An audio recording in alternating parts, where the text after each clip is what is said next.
దేవుని నామానికి మహిమ కలుగును గాక. క్రీస్తునందు ప్రియ సహోదరులకు నా వందనాలు తెలియజేస్తూ ఉన్నాను. ధ్యాన భాగంగా మనము లూకాసు వార్త 7వ అధ్యాయం 18వ వచనాన్ని మనము ధ్యానం చేసుకుందాం. లూకాసు వార్త 7వ అధ్యాయము 18వ వచనం కాదు 28వ వచనం.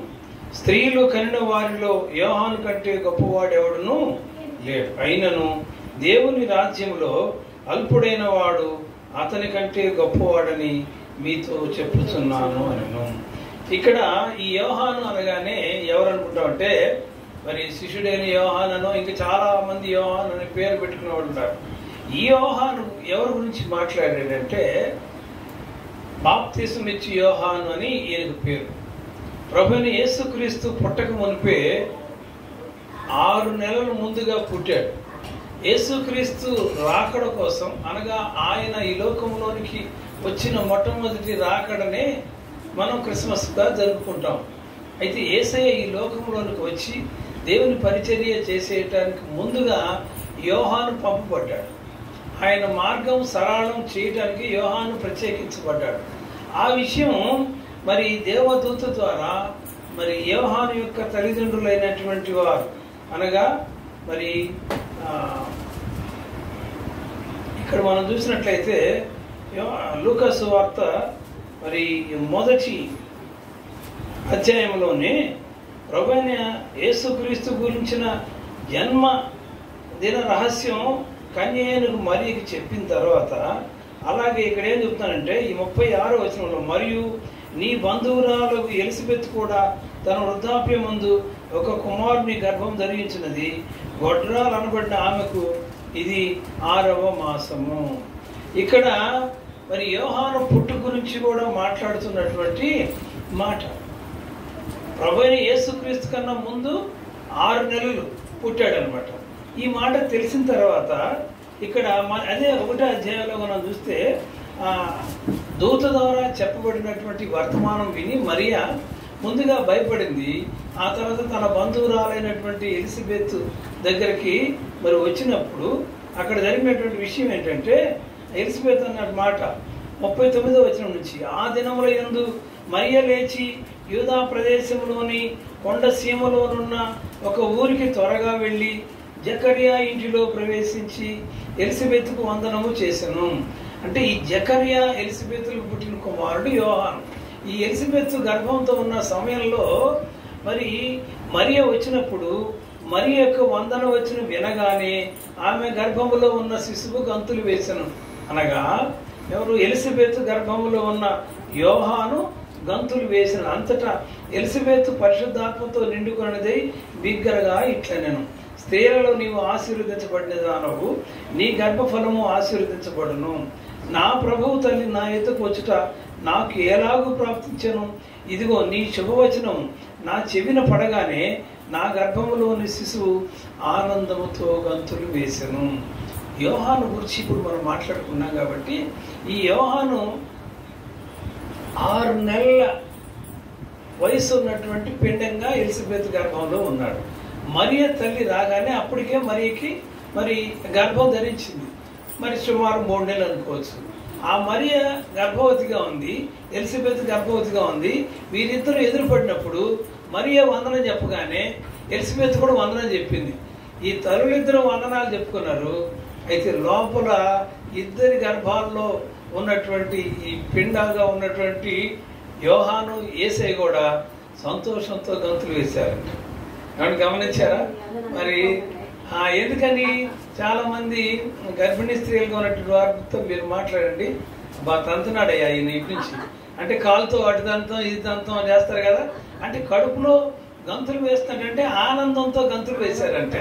కారణం ఏంటంటే యోహాను ముందుగానే దేవుని ప్రణాళిక చొప్పున నిర్దేశించబడ్డవాడై మరి జకర్యా ఎలిజబెత్లకు మరి పుట్టినటువంటి వాడిగా ఉన్నాడు. యేసు కొరకు మార్గమును సరళం చేసే వ్యక్తిగా ఉన్నాడు.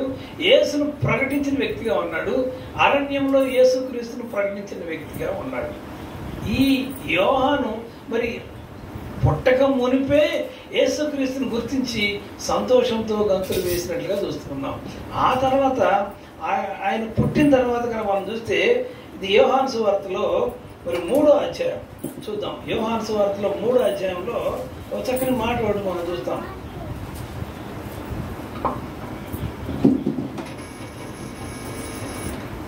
3వ అధ్యాయము 26 నుంచి మనం చదువుకుందాం. యోహాను సువార్త 3వ అధ్యాయం 26 నుంచి. ఆయన బాప్తిసం ఇస్తున్నాడు. అందరూ కూడా యోహాను వద్దకు వస్తూ ఉన్నారు. అయితే అక్కడ మనం గమనించినట్లయితే యోహాను సువార్త 3వ అధ్యాయం 26 నుంచి, గనుక వారు యోహాను వద్దకు వచ్చి, బోధకుడా, ఎవడు యోర్దానుకు అవతల నీతో కూడా ఉండెనో, నీవెవరిని గురించి సాక్ష్యం ఇచ్చితో, ఇదిగో ఆయన బాప్తిసం ఇస్తున్నాడు, అందరూ ఆయన యొద్దకు వచ్చుచున్నారని అతనితో చెప్పారు. అందుకు యోహాను ఇట్లా, నేను తనకు పరలోకము నుండి అనుగ్రహింపబడితేనే గాని ఎవడును ఏమీ పొందనేరడు. నేను క్రీస్తును కాననియు ఆయన కంటే ముందుగా పంపబడిన వాడనే అని చెప్పినట్లు మీరే నాకు సాక్ష్యం.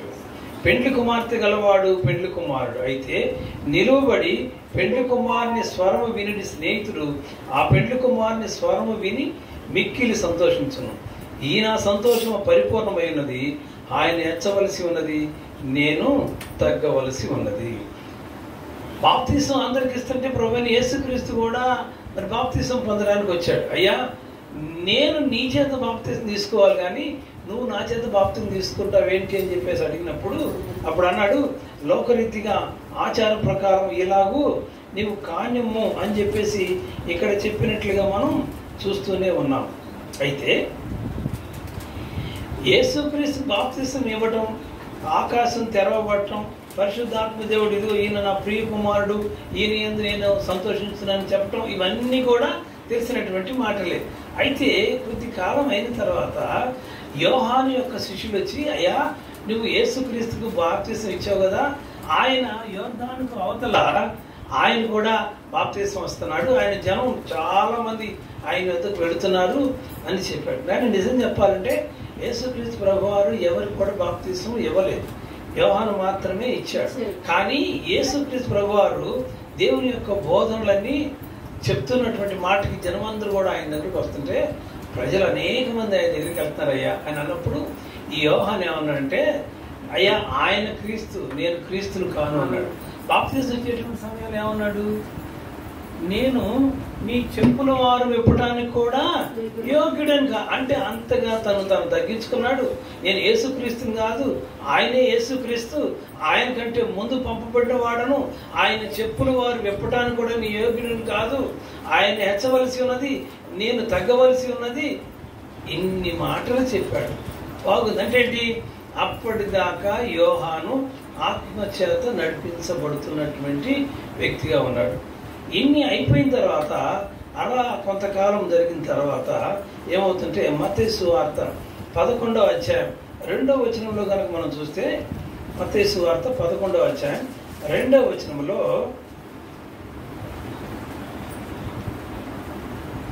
క్రీస్తు చేయుచున్న కార్యములను గూర్చి యోహాను చెరసాలలో విని, అంటే అప్పటికి ఈ యోహాను మరి బాప్తిసం ఇచ్చి అరణ్యంలో యేసుక్రీస్తు సువార్త గురించి ప్రకటించి క్రీస్తుని గురించి ప్రకటిస్తూ ఉన్నది ఉన్నట్లుగా నిర్మోహమాటంగా మాట్లాడేవాడంట. మరి హేరోదు విషయంలో కూడా నీవు నీ తమ్ముని భార్య అయిన హేరోదియాను ఉంచుకున్నావు కాబట్టి దేవుడు నిన్ను శిక్షిస్తాడని ధైర్యంగా మాట్లాడాడు. అయితే సమయం కోసం ఎదురు చూశాడు, సమయం రానే వచ్చింది, యోహాను తీసుకుని చెరసాలలో వేశాడు. ఎప్పుడైతే అరణ్యంలో సువార్త క్రీస్తును గురించిన వార్తలు ప్రకటిస్తున్నాడో ధైర్యంగానే ఉన్నాడు. కానీ ఎప్పుడైతే చెరసాలలో వేయబడ్డాడో అప్పుడు ఆయన ధైర్యం కొద్దిగా సన్నగిల్లింది.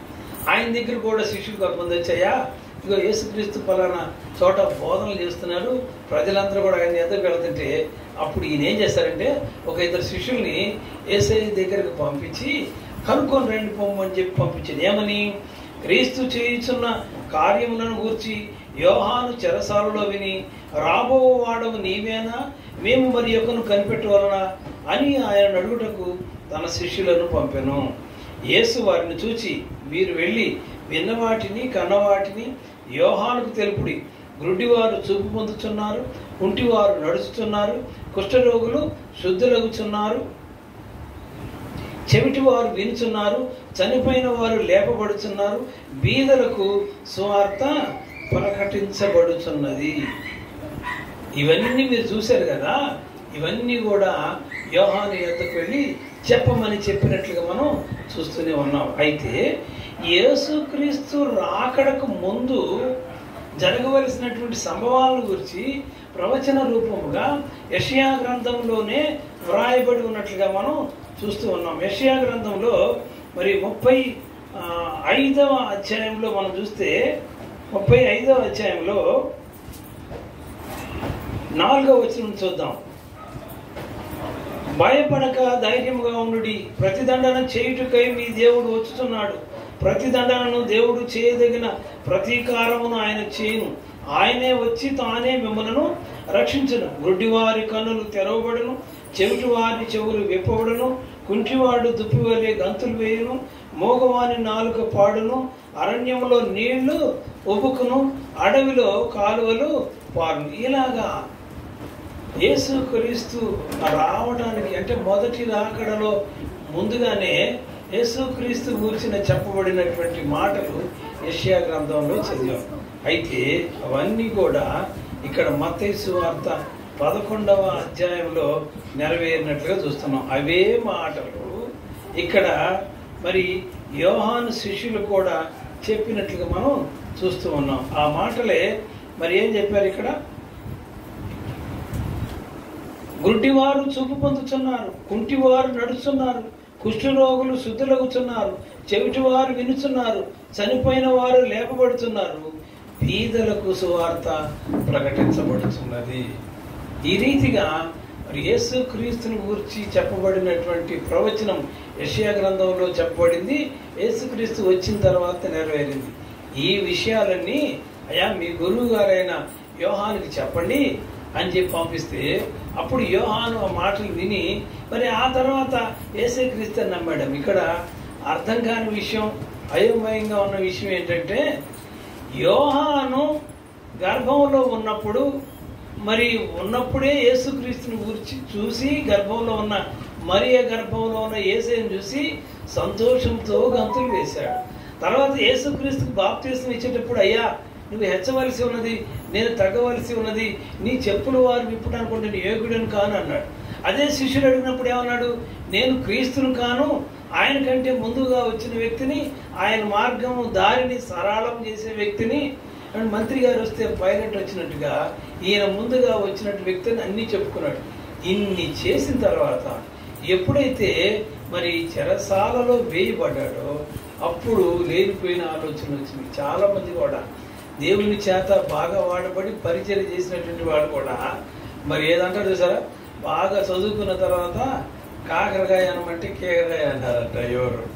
అంటే అలాగే యేసుక్రీస్తు గురించి ఇంతగా ప్రకటించిన వ్యక్తి చెరసాలలో వేయబడిన తర్వాత మరలా యేసయ్య దగ్గరికి మనుషులు పంపించి అయ్యా నువ్వే నా క్రీస్తువి, మేము వేరే వాళ్ళ కోసం ఎదురు చూడాలంటే ఎలా ఉంటుంది? కానీ యేసుక్రీస్తు అతని గురించి చెప్పిన మాట అసలు లూకా సువార్తలో మనం చూసాం కదా ఇందాక 28వ అధ్యాయంలో ఏమని, మరి ఆ స్త్రీ కనినటువంటి కుమారులలో లూకా సువార్త 7వ అధ్యాయం 28లో స్త్రీలు కనిన వారిలో యోహాను కంటే గొప్పవాడు ఎవడునూ లేడు, అయితే దేవుని రాజ్యములో అల్పులైన వాడు యోహాను కంటే గొప్పవాడు అన్నాడు. ఈ లోకంలో మరి స్త్రీలు కనిన కుమారులు అంటే ఇక్కడ 2 విషయాలు ఉన్నాయి. స్త్రీ సంతానం అని యేసుక్రీస్తుని కూడా పిలుస్తారు. కారణం ఏంటంటే పరిశుద్ధాత్మ వలన గర్భం ధరించబడి కన్య అయిన మరియకు పుట్టిన స్త్రీ ద్వారా ఈ లోకంలోకి వచ్చాడు యేసయ్య. కానీ యోహాను విషయం అది కాదు. మరి యాజక ధర్మం జరిగించున్నటువంటి జకర్యా ఎలిజబెత్కు చాలా రోజులు పిల్లలు లేరు. వాళ్ళు ప్రార్థన చేస్తూనే ఉన్నారు. నాలుగో దేవుడు వారి ప్రార్థన ఆలకించి మరి దేవుడు వారితో దూత ద్వారా మాట్లాడి ఇదిగో నీ ప్రార్థన విన్నాను, నేను నీ కుమారుని ఇస్తాను అంటే ఏంటి? ఇప్పుడు జకర్యా ఎలిజబెత్కు ఇద్దరి వలన కలిగినటువంటి కుమారుడు యోహాను. స్త్రీ వలన పుట్టాం కాబట్టి మనం స్త్రీలు కనిన కుమారుల్లో అంటే మనందరిలో యోహాను గొప్పవాడు. కారణం ఏంటంటే అతను ప్రత్యేకించబడినవాడే ఈ లోకంలో ఉన్నటువంటి వాటిలో మరి రాకుండా అరణ్యంలోనే ఉండి మిడతలు తిని తేనె తాగుతూ యేసుక్రీస్తును ప్రకటించినటువంటి వ్యక్తి. అటువంటి వ్యక్తి ఒక ఉన్నతమైనటువంటి స్థితిలో ఉన్న సమయంలో అనేక మందికి బాప్తిసం ఇచ్చి దేవుని రాజ్యం సమీపంగా ఉన్నదని అందరికీ ప్రకటించిన తర్వాత యేసుక్రీస్తు దగ్గరికి మరలా శిష్యులు పంపించి నువ్వే నా క్రీస్తువి, మేము వేరొకరి కోసం ఎదురు చూడాలంటే ఎంత బాధేసిద్దండి. అందుకని యేసయ్య ఏమన్నంటే ఇతని కంటే అల్పులైన వారు పరలోక రాజ్యంలో గొప్పవాడిగా ఉంటా అన్నాడు. అంటే ఇప్పుడు అంత గొప్పగా ఉన్నతంగా వాడబడిన వ్యక్తి పరలోక రాజ్యంలో కూడా ఎంత గొప్పగా ఉండాలి. కానీ అల్పులైన వాడంటే అప్పుడే పరలోక రాజ్యంలో వచ్చిన వాళ్ళు కూడా ఈయనకంటే గొప్పవాళ్ళు అంట. కారణం ఏంటంటే మీకు ఒక విషయాన్ని జ్ఞాపకం చేస్తాను. ప్రభువైన యేసుక్రీస్తు చనిపోయి మరి సిలువ వేయబడిన సమయంలో ఇద్దరు దొంగలు కూడా ఆయనతో పాటు సిలువ వేశారు. అవునా? ఎడమవైపు దొంగ ఏమంటారు, అయ్యా నువ్వు రక్షించుకో మమ్మల్ని కూడా రక్షించంటాడు. కానీ కుడివైపు దొంగ ప్రకారం మనం బైబిల్లో చదువుకున్న మాటలను బట్టి ఏమన్నాడు, అయ్యా నీ రాజ్యంలోనికి వచ్చినప్పుడు నన్ను కూడా జ్ఞాపకం చేసుకోమన్నాడు. ఎందుకంటే మేమైతే పాపాలు చేసాం, తప్పులు చేసాం, నేరాలు చేసాం కాబట్టి మాకు ఈ శిక్ష తగ్గింది. నీకు ఆ శిక్ష కాదు కదా, నువ్వు ఏమీ చేయలేదు, అయినా మా కోసం నువ్వు చనిపోతున్నావు, నేను నమ్ముతున్నాను, నాకు మరి నీ రాజ్యంలో నన్ను జ్ఞాపకం చేసుకోమన్నాడు. ఆయన రాజ్యం అంటే పరలోక రాజ్యం. ఆ రాజ్యంలో జ్ఞాపకం చేసుకోమని చెప్పినప్పుడు నేడు నీవు నాతో కూడా పరదేశంలో ఉంటావు అంటే చివరిలో చనిపోయే ముందు రక్షణ పొంది దేవుని రాజ్యంలోకి వెళ్ళాడు. మరి ఈయన దేవుని కోసం గొప్ప గొప్ప కార్యాలను చేసిన వ్యక్తి కాదు. అయితే అతను అటువంటి వ్యక్తి కూడా యోహాను కంటే గొప్పవాడు అన్నాడు. ఎందుకని? యోహాను దేవుని కోసం అంత పని చేశాడు, అరణ్యంలో క్రీస్తును ప్రకటించాడు, పరిచర్య చేశాడు, దేవుడే గొప్పవాడని చెప్పాడు, నేను క్రీస్తును కానన్నాడు. కానీ చివరికి క్రీస్తు నీవేనా మరి ఎవరినన్నా కనుక్కోవాలన్నాడు. అందుకని అక్కడ ప్రభు అయిన యేసుక్రీస్తు మాట్లాడుతూ ఏమంటాడంటే మీరు ఎక్కడికి వెళ్తున్నారు, కదులుతున్న రెల్లి వంటి వాడిని చూడటానికి అన్నాడు. కదులుతున్న రెల్లు అంటే పొలం కానీ పొలం గట్టులో కానీ మరి రెల్లు కనపడదు కదా, అది గాలి వచ్చినప్పుడు అటు ఇటు ఊగుతూ ఉంటుంది. అంటే ఏంటి, స్థిరంగా నిలబడేది కాదనమాట. యోహాను గురించి కూడా అలాగే మాట్లాడాడు. ఎందుకంటే పరిస్థితుల ప్రభావంతో చాలామంది ఈ దినాల్లో ఏం చేస్తున్నారంటే మనుషులు ఇచ్చేటువంటి వాటి కోసం దేవుణ్ణి అమ్మేస్తున్నారు. దేవుణ్ణి కలిగి ఉండి అనేకమైనటువంటి ఆశీర్వాదాలు పొందుకొని ఏసే దేవుడని నమ్మిన తర్వాత మరి కొంతమంది అలాగూ మారిపోతారు. నాకు తెలిసినటువంటి మరి ఒక అన్యజనుల్లో మరి కమ్మ కులానికి చెందినటువంటి ఒక స్త్రీ, ఆవిడ మరి వాళ్ళమ్మ మంచి ప్రార్థనా పరురాలు. వాళ్ళ అమ్మను బట్టి ఈమె కూడా మారు మనసు పొందింది. భర్త చనిపోయాడు, ఇద్దరు చిన్నపిల్లలు.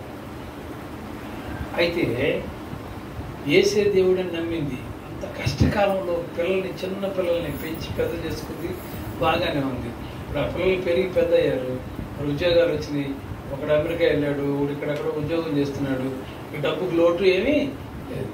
ఇప్పుడు ఏసైని తీసేసేసింది, మళ్ళీ పాత జీవితంలోకి, మళ్ళా లోకంలోనికి, మళ్ళా ఈ లోక సంబంధమైన దేవుడిని దేవతలను ఆరాధన చేస్తుంది.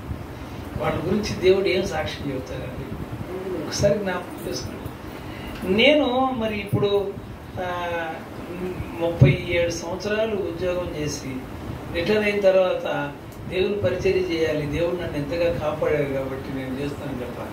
అలా కాకుండా చాలామంది ఏం చేస్తారంటే రిటైర్ అయిన తర్వాత మరి ఇంకా ఉద్యోగాలు చేద్దామను, లేదా రిటైర్ అయిన తర్వాత ఇంకేం చేస్తాంలే, ఏం వెళ్తాంలే, ప్రార్థనకి వెళ్తాం, ఇంట్లో కూర్చొని టీవీ చూసుకుంటే సరిపోతాను అనుకునేవాడు చాలా మంది. అటువంటి కాలక్షేపం చేసే వాళ్ళకి దేవుడు ఏమంటాడు? దేవుడు నిన్ను అన్ని విషయాల్లో కాపాడుతూ రక్షిస్తూ ఉంటే దేవుడికి కృతజ్ఞత కలిగి జీవించాలి. కనీసం నువ్వు పరిచర్య చేయకపోతే చేయకపోయావు, పరిచర్య చేసే వారికి సహకరించు, వాళ్ళకి సహాయం చేయి, అంతేగాని ఆ పరిచర్యని మరి కుంటుపడేటట్టుగా చేయకూడదు. యోహాను కూడా కదిరి రెల్లు వంటి వాడని చెప్పేసి మాట్లాడుతున్నాడు. మనం కూడా మనం పరిచయం చేసుకున్నాం. దేవుడు నిన్ను నన్ను ఒక ప్రత్యేకమైన రీతిలో పుట్టించాడు. అందుకనే కీర్తనలు 100వ కీర్తనలో మనం చూసినట్లయితే ఆయనే మనలను పుట్టించును, ఆయనే దేవుడై ఉన్నాడని. మనం పుట్టడానికి ఏదో మనం అనుకుంటాం మన తల్లిదండ్రులు మనం పుట్టించారని. నిన్ను పుట్టాలంటే దేవుడు పుట్టిస్తేనే నువ్వు పుడతావు. అందుకనే గర్భఫలము యెహోవా ఇచ్చు. ఆయన చాలా మంది పిల్లలు పుట్టారంటే దేవుని దయ అనుకోవాలి, దేవుని ఆశీర్వాదం ఉంటేనే పిల్లలు పుడతారన్న విషయం చాలా మందికి తెలియదు. ఆయనే మనల్ని పుట్టించాడు, ఆయనే మనల్ని పోషిస్తూ ఉన్నాడు. ఇంత చేసినటువంటి దేవునికి నువ్వు కృతజ్ఞత కలిగి ఉన్నావా, నమ్మకంగా ఉన్నావా? అంటే పరిస్థితులు బట్టి మారిపోయేటట్టుగా ఉండకూడదు. ఒక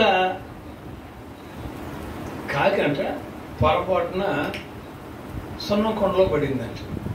ఇప్పుడంటే రకరకాల పెయింట్లు వస్తున్నాయి, అప్పుడంతా సున్నాలేగా ఇంటికి పండగ వస్తే సున్నం వేయటం. ఆ సున్నం కొండలో పోయేటోడికి పాపం ఎంటగడ్డ గబగబా లేచి బయటకు వచ్చి చూస్తుంటే నల్లగా ఉండే కాకి ఎలా కనపడుతుంది? తెల్లగా కనపడుతుంది. ఆహా, ఇప్పుడు నేను నల్లగా లేను. జనరల్గా కాకినేమో అందరూ కూడా మరి ఏసరించుకుంటూ ఉంటారు, నేను ఇప్పుడు కొంగని అని చెబుతానని చెప్పింది. కొంగలు తెల్లగా ఉంటాయి కదా అని చెప్పింది. నేను కొంగని అని చెప్పి చెబుతూ ఉంటే ఆ పక్కన కొంగలు కూడా ఇదేంటి తేడాగా ఉంది, కొంగ అని చెప్పుకుంటుంది, తెల్లగానే ఉంది, కానీ మూతి చూస్తే ఏదో తేడా ఉంది కదా. కొంగలకి అయితేనేమో బాతులాగా ఉండదు మూతి, దీని మూతి ఏమో మరి కాకి మూతి కరెక్ట్గా ఉంది కదా, చూద్దాం అనుకున్నాను. అలా కొన్నాళ్ళు జరిగిన తర్వాత ఎండాకాలం అయిపోయిన తర్వాత వర్షాకాలం రానే వచ్చింది. వర్షం వచ్చింది, ఆ ఒంటి మీద ఉన్నటువంటి తెల్ల రంగు తెల్ల సొనం అంతా కూడా పోయి మరలా యథాస్థితిగా నల్ల రంగు వచ్చింది. చాలా మంది కూడా ఈ రోజుల్లో మరి వచ్చిన ఆశీర్వాదాలను బట్టి, దేవుడు ఇచ్చినటువంటి మేలును బట్టి యేసుక్రీస్తుని మర్చిపోయి మరలా చెప్పుకోకూడదు, ఇలా మైకులో కూడా చెప్పడం కూడా కష్టంగా ఉంటుంది. దేవుణ్ణి విడిచిపెట్టి మరలా లోకంలోనికి వచ్చి ఈ లోక సంబంధమైన దేవుడిని దేవతలు పూజిస్తున్నారంటే వాళ్ళ గురించి దేవుడు ఎంత బాధపడతాడండి. ఒకవేళ ఈరోజు నీ కలిగిన ఆస్తిని బట్టి, ఆరోగ్యాన్ని బట్టి, అంతస్తుని బట్టి నువ్వు గొప్పగా ఊహించుకోవచ్చు. నీ కులం దాచిపెట్టుకొని, నీ మతం దాచిపెట్టుకొని నువ్వు వేరే కులం అని అబద్ధం చెప్పచ్చు.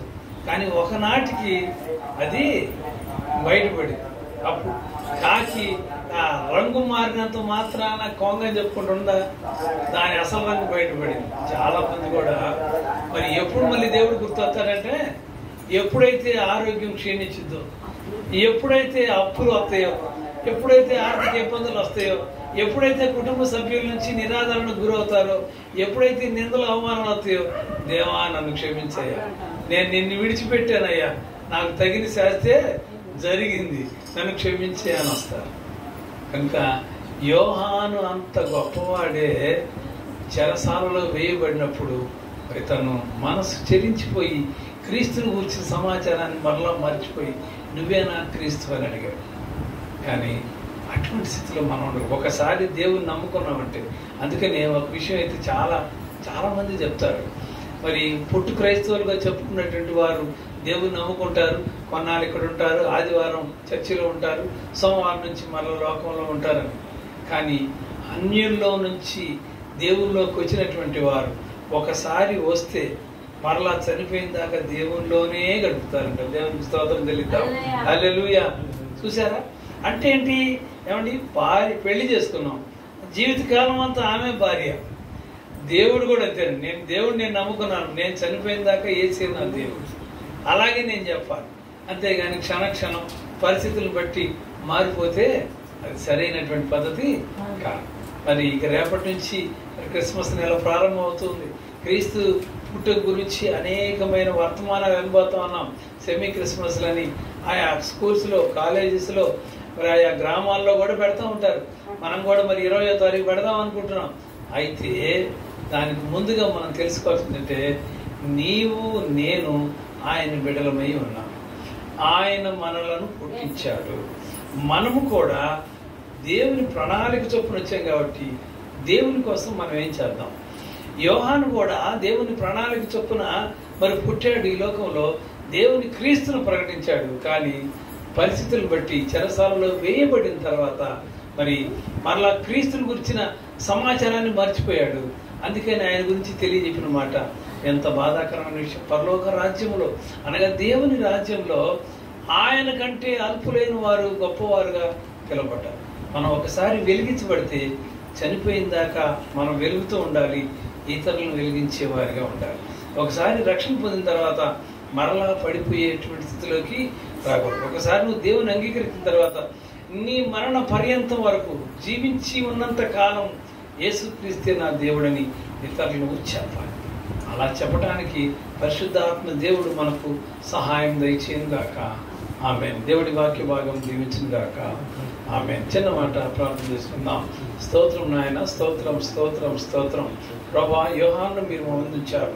ఇదిగో నాయన, రేపటి దినం నుంచి